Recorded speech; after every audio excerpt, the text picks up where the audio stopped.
The Mafia boss noticed the cashier carrying bruises and terrified. What after he found out shocking truth is scary. He wasn't supposed to stop. He had a city to run, and men waiting on his word. But something made Garrison Wolf walk up to that gas station counter at midnight, and what he found stopped him cold. 2 fingers under her chin, tilting her bruised face gently toward the light. She flinched, not from his touch, from the habit of being hurt. And something ancient and dangerous woke up inside the most feared man in the city. He had caused fear before, but this was different. This was a woman who had stopped expecting anyone to notice, and Garrison Wolf had just noticed. If that kind of story moves something in you, subscribe to this channel right now and ring that notification bell. Now let's get into it. Garrison Wolf did not do anything without a reason. That was the first rule of survival in his world, and the last rule standing after 30 years of navigating a city that rewarded the careful and buried the careless. Every movement deliberate. Every decision weighed. Every room entered only after its contents had been understood from the outside. He was not a man who stopped at roadside gas stations at midnight on impulse. And yet, he had been driving back from a meeting that had run 3 hours longer than it should have. The kind of meeting that happened in the private back room of a restaurant that didn't appear on any review site, with men whose names didn't appear on any org chart. His driver had taken the route along Callaway Road, the older route, the one that cut through neighborhoods that still looked the way the city had looked when Garrison was coming up through it with nothing but hunger and nerve. He took this route sometimes when he needed to think, when the weight of the empire required the particular perspective that only came from remembering where it had started. The gas station sat at the junction of Callaway and 5th, a flat, fluorescent-lit rectangle of bulletproof glass and rotating hot dog machines that had been serving the same neighborhood for 20-odd years. Garrison noticed it the way he noticed everything on this route. Briefly, functionally, without sentiment. Then he saw her through the glass. He told his driver to pull over.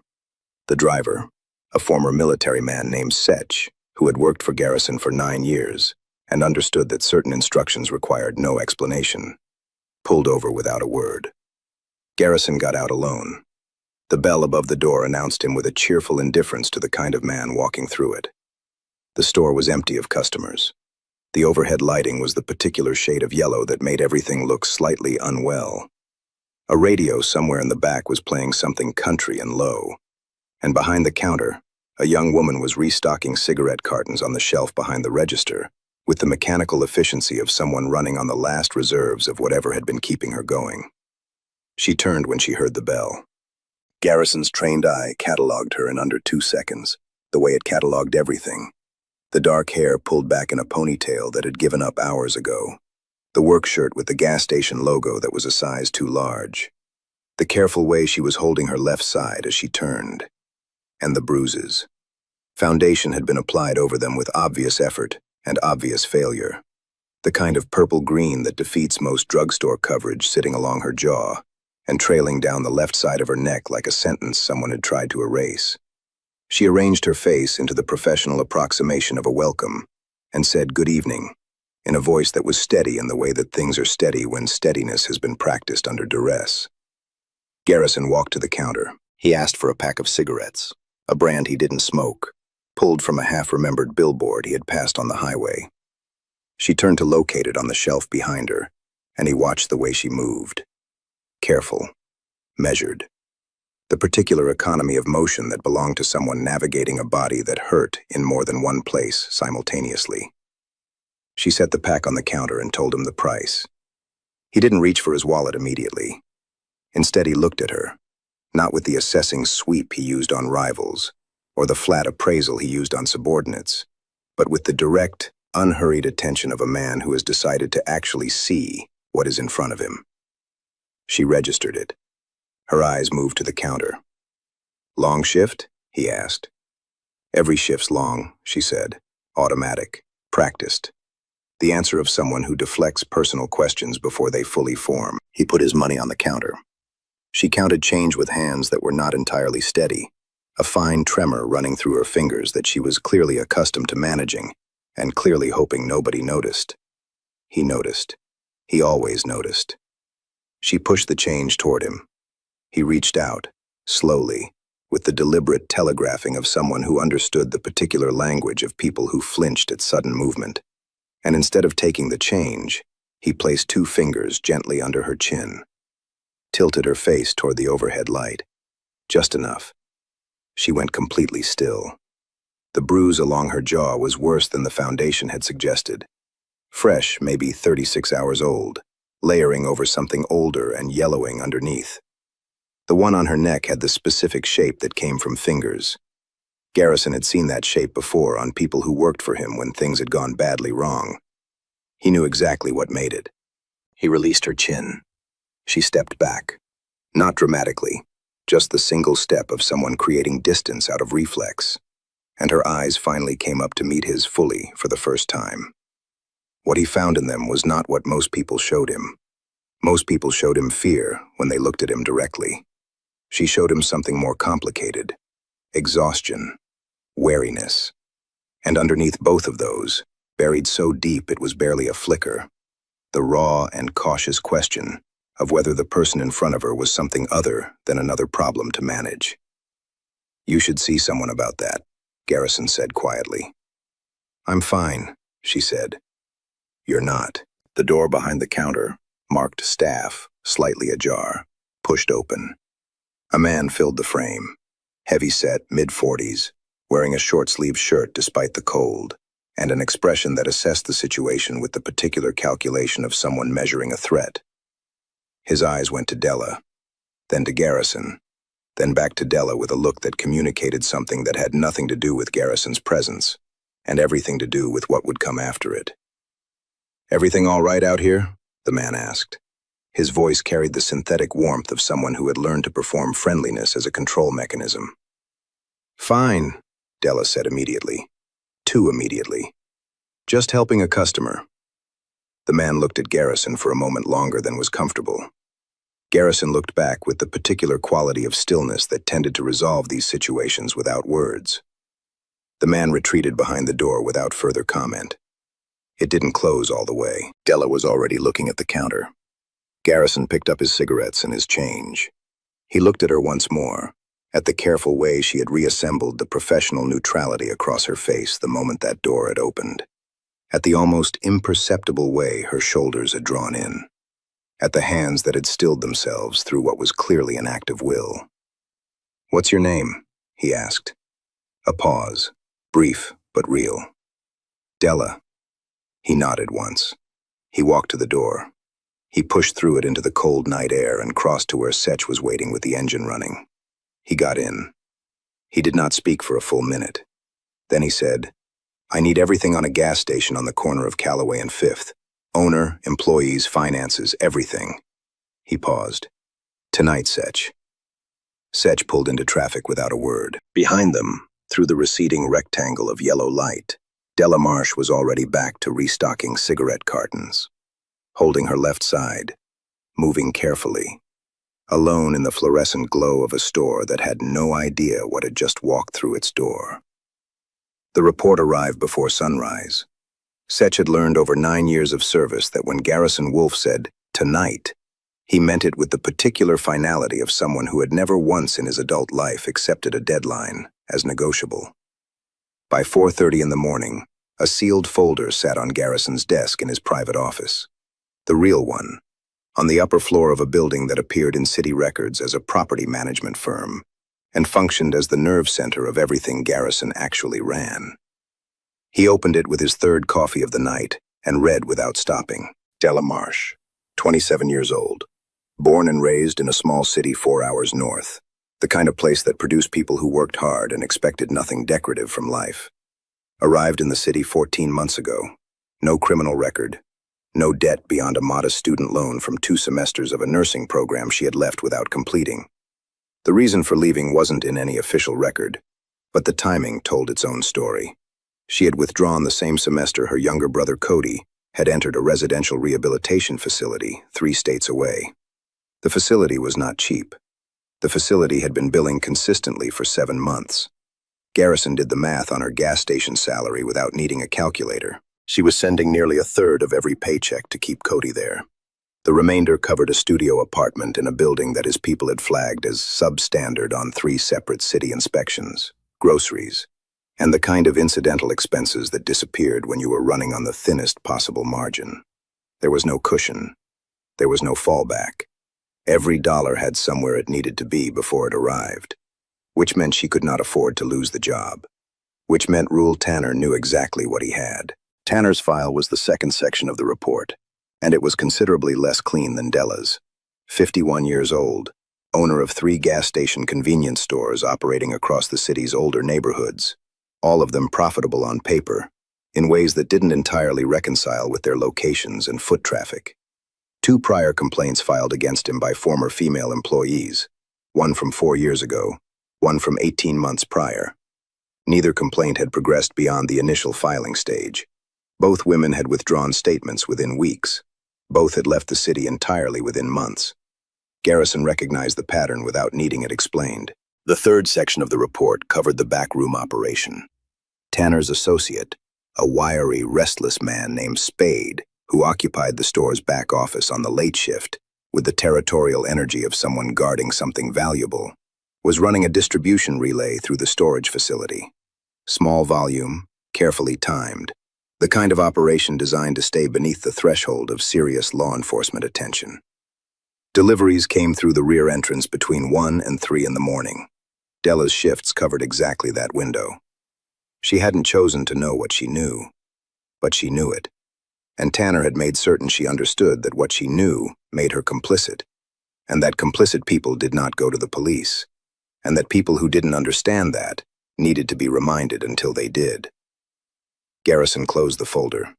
He sat in his office, while the city outside his window moved from the deep quiet of pre-dawn into the gray, early stirring of morning, and he thought about Della Marsh, restocking cigarette cartons with careful movements, and foundation that didn't quite cover what it was meant to cover. He thought about the way she had gone completely still when he tilted her face toward the light. The way the door behind the counter hadn't closed all the way when Tanner's man retreated. The way her hands had stilled themselves through an act of pure will. He thought about the question he had seen buried underneath the exhaustion in her eyes.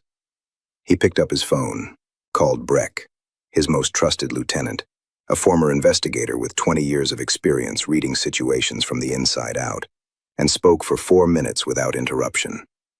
Breck asked 2 questions. Garrison answered both. Breck said he understood and ended the call. The next evening, Garrison went back to the gas station. Same plain jacket, same deliberate unremarkability. He had spent 30 years building an empire, partly on the understanding that the most dangerous configuration a powerful man could assume was the appearance of having nothing. He assumed it now with the ease of long practice, and pushed through the door into the yellow light. Della was behind the counter. She saw him, and something moved across her face that she didn't fully manage to contain before it passed. Not fear, and not the wariness she had shown him the night before, but a complicated flicker of recognition that carried more than one thing inside it. She had been thinking about him. He had expected that. People who had been seen for the first time in a long time tended to think about the person who had done it. He bought a bottle of water he didn't need. She processed the transaction with the professional neutrality she wore like a uniform. He didn't push the conversation. He made one low-key observation about the cold outside. She responded with 2 words, and he took his water and sat in the small seating area near the window. 2 plastic chairs and a laminate table that existed primarily for lottery ticket scratching, and simply remained. He stayed for 40 minutes. He watched Tanner's man Spade emerge from the back room twice. Once to surveil the floor with the proprietary sweep of someone taking inventory of their assets. Once to say something to Della in a low voice that made her nod quickly and look at the counter. He watched 2 late customers come and go. He watched Della's hands loosen incrementally across the course of the evening, as the minutes between Spade's appearances stretched. When he left, he said goodnight. She said goodnight back. It was 8 words between them total across 40 minutes. It was more than it sounded like. He came back the following night, and the night after that. By the 4th visit, something had shifted in the way Della received him. The wariness was still present. It wasn't going anywhere quickly, and he wasn't asking it to. But alongside it had appeared a very tentative and very careful ease. He was predictable. He bought something small. He didn't ask intrusive questions. He didn't look at her the way Spade looked at her, or the way certain late-night customers looked at her. He looked at her like a person who had somewhere to be and had chosen to be here instead, which was unusual enough in her experience to register as significant. On the fifth night, she asked him what he did. He said he worked in property. It was true enough not to feel like a lie, and vague enough not to invite follow-up. She accepted it with a small nod. Then she said, almost to herself, that she had wanted to work in healthcare once, before things got complicated. Garrison looked at her. What complicated them? She was quiet for a moment, long enough that he thought she had decided not to answer. Then she said, family stuff, in the tone that people use when family stuff contains multitudes they are not ready to open. Brother? Garrison said. Her eyes came up sharply. Lucky guess, he said. It wasn't a lucky guess. But she didn't need to know that yet. What she needed was for someone to sit across from her in a gas station at midnight and treat the fragments she was willing to offer with enough care that she might eventually offer more. He stayed another 30 minutes. He left when Spade emerged from the back room, with a look in his direction that carried the early stirring of suspicion. Walking to the car, Garrison called Breck. The brothers' facility, he said. 3 months of fees, anonymous, clean. He paused. And Breck, I want to know the moment Tanner finds out. He already knew what would happen when Tanner found out. He was counting on it. Because Garrison Wolfe had spent 30 years understanding that the fastest way to expose a man's true nature was to disturb something he believed he controlled completely. Tanner was about to be disturbed. The call from Breck came on a Thursday evening. Tanner knew not everything, not who had made the payment, not why, not the shape of what was moving toward him. But he knew that 3 months of fees at Cody's rehabilitation facility had been covered by an anonymous source. And he knew that Della hadn't done it herself, because Della didn't have that kind of money. And he had made absolutely certain of that. Someone from outside had reached into the arrangement he had constructed so carefully around her, and touched something they had no business touching. Breck's voice on the phone was characteristically flat. He pulled her into the back office 20 minutes ago. Spade's in there too. My man outside says it's been loud. Garrison was already moving toward the car. How loud? The kind that breaks things. He didn't respond.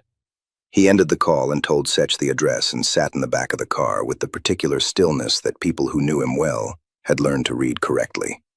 It wasn't calm. It was the precise opposite of calm, compressed into a single controlled register and held there through 30 years of discipline. The gas station appeared through the windshield 14 minutes later, fluorescent and indifferent against the night sky. Garrison told Setch to park across the street. He sat for 90 seconds watching the storefront. One customer visible through the glass, browsing. No Della at the register. The back office door, visible at an angle through the window, was closed. He got out of the car. The bell announced him with its customary cheerfulness. The browsing customer glanced up and returned to the refrigerated section. The register was unmanned. From behind the closed back office door came the low, pressurized sound of a man's voice, delivering something that was not a conversation. Garrison walked to the counter. He waited. He kept his breathing even and his hands loose at his sides, and he listened to the voice behind that door, with the focused attention of someone translating a language they knew fluently. The door opened. Della came through it first. Her foundation had been disturbed on the left side. Not freshly, but recently enough. Her eyes found Garrison immediately, and the expression that crossed her face was the most complicated thing he had seen in a long time. Relief and terror arriving simultaneously, fighting each other for position. Spade came through the door behind her. He saw Garrison and stopped. His expression ran through several calculations in quick succession before settling on hostility as its default position. "We're closed," he said. "Sign on the door says 24 hours, Garrison replied. "Sign's wrong." Garrison looked at Della. She had positioned herself behind the counter with the register between her and Spade. a small, tactical distance that she had created with the instinct of someone who had learned to put objects between themselves and certain people. Her hands were pressed flat on the counter. She was looking at Garrison with an expression that was asking him something she couldn't say out loud. Tanner emerged from the back office. He was a big man, not tall but wide, with the soft weight of someone who had spent years behind a desk, arranging for other people to do the physical work. He looked at Garrison with small, assessing eyes, and the expression of a man who had spent enough time managing difficult situations to believe he could manage this one. "Store's closing early tonight," Tanner said. His voice had the synthetic pleasantness Garrison had cataloged on his first visit. "Appreciate your business." Garrison didn't move. "I'll wait while she finishes her shift." The pleasantness thinned. "That's not going to work for us." "I wasn't asking what works for you." The temperature in the room dropped several degrees. Spade shifted his weight, a small movement, the kind that preceded larger ones. Tanner's eyes narrowed. He was recalculating. Garrison could see it happening, running the math on who this man was and why he wasn't moving, and what category of problem he represented. He didn't have enough information to calculate correctly. That was intentional.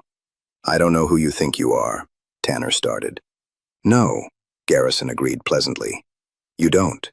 He reached into his jacket pocket, slowly, visibly, the practiced movement of someone demonstrating transparency, and placed a phone on the counter.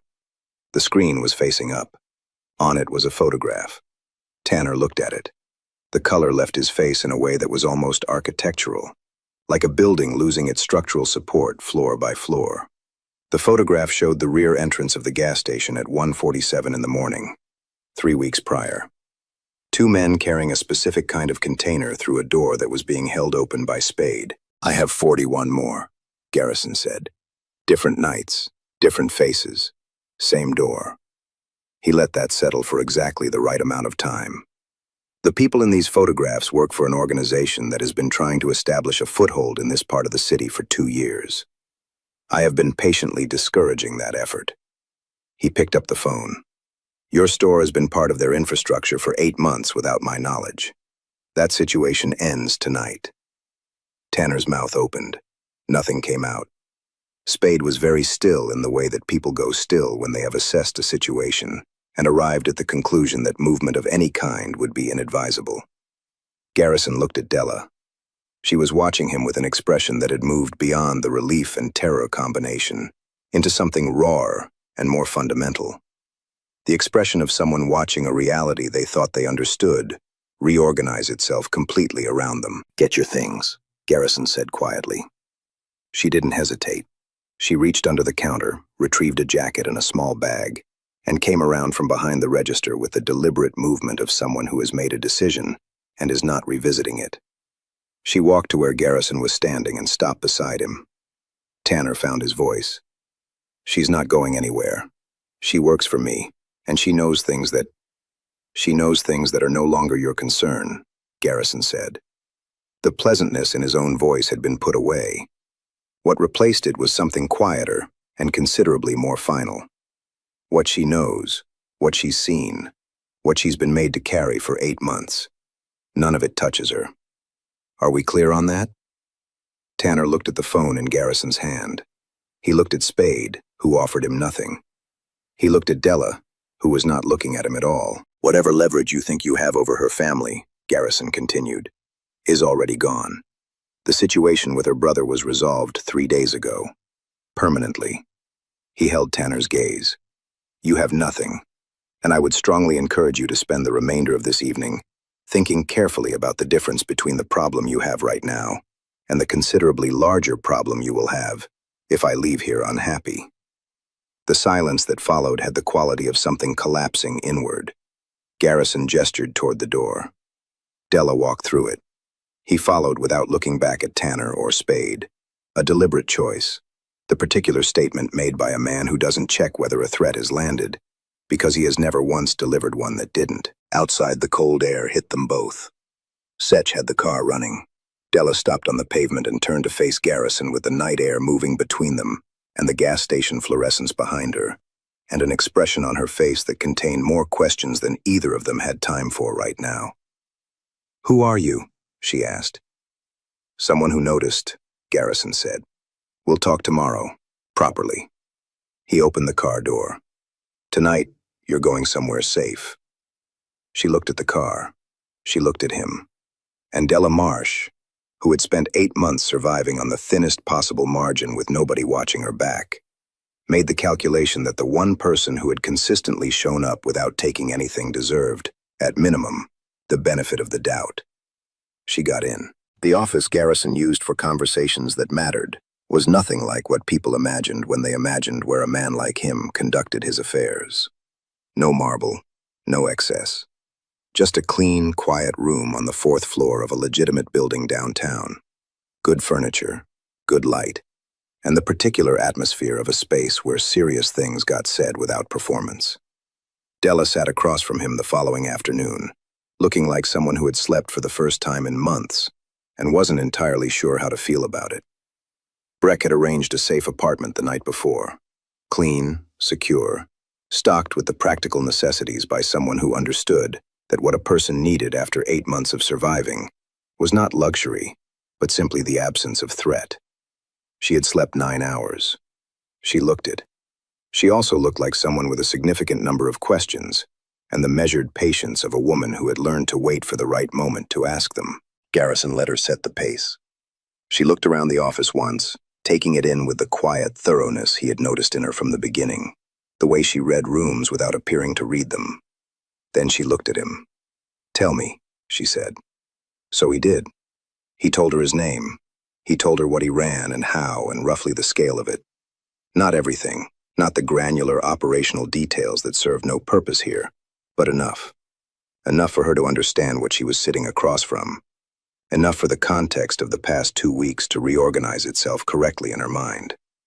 He watched her face as he spoke and saw her doing exactly that, reordering the visits, the quiet conversations, the water bottles and the 40-minute silences, through the lens of who he actually was. She didn't interrupt. She didn't recoil. When he finished, she was quiet for a moment, her hands folded on the table in front of her.